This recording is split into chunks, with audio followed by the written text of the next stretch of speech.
Assalamualaikum semua. Okey semua, mulai sekarang awak boleh cek dekat laman web komputer awak untuk cek mata peperiksaan awak yang barulah. Okey?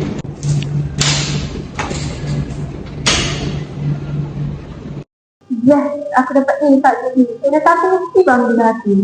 Wah, senang aku bangga kau. Jujur, Jasmina tu kan first study first subject. Macam mana dia lulus?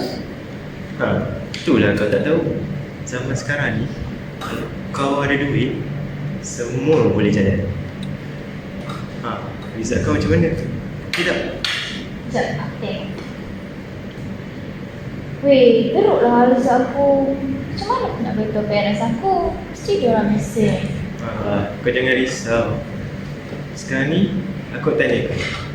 Kau nak lulus tak sampai? Mestilah nak. Tapi macam mana? Senang je. Kau bagi tips kat aku, tolong suap Sezul tu, bagi dia naikkan grade kau. Kau fikir betul. Betul. Kau ingat Jasmina tu, dia lulus. Ingat sebab dia belajar ke? Dia tu pun minta tolong pada aku juga. Ya ke? Apa takutlah. Nantilah aku fikir. Tak apa. Kau fikir dulu. Nanti kalau kau dah berfikir, kau bagi tahu aku. Okey kelas kita sampai sini je lah sebab saya ada meeting ni. Jadi saya tangguhkan kelas kita hari ni, okey? Okey.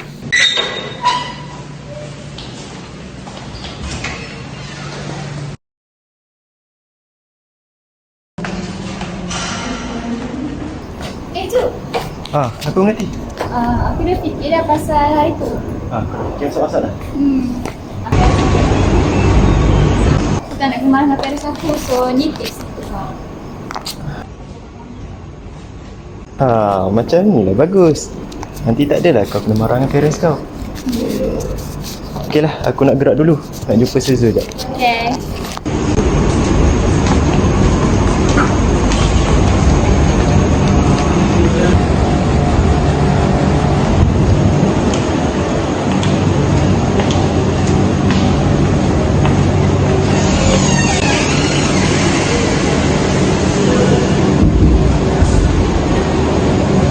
Kau ada sana ni?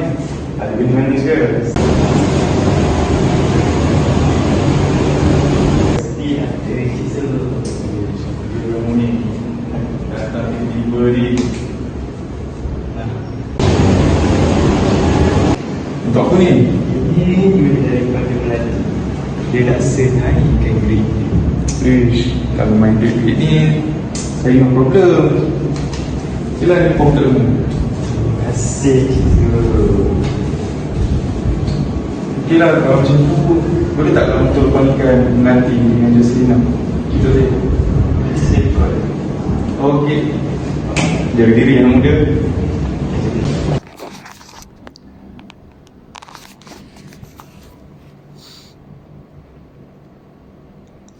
Hello Melati. Jasmina dengan kau tak? Okey. Ni Sezul nak jumpa korang kat bilik dia. Okey, datang sekarang. Alright.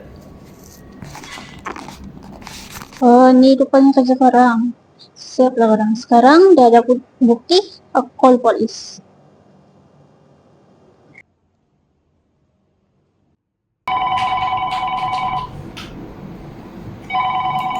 Hello? Ni IPD saja saya. Ya, saya. Ada apa yang boleh saya bantu? Saya nak buat laporan ni. Dekat unit saya ada salah laku rasuah. Awak ada bukti ke?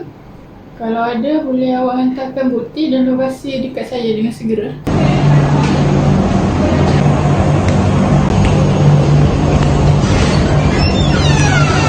Berhenti! Saya dari Jabatan SPRM akan dapati melakukan kesalahan rasuah. Sila beri kerjasama dan ikut saya ke balai. Kau ada bukti ke? Kita orang buat rasuah. Ada. Naila, masuk. Saya ada bukti.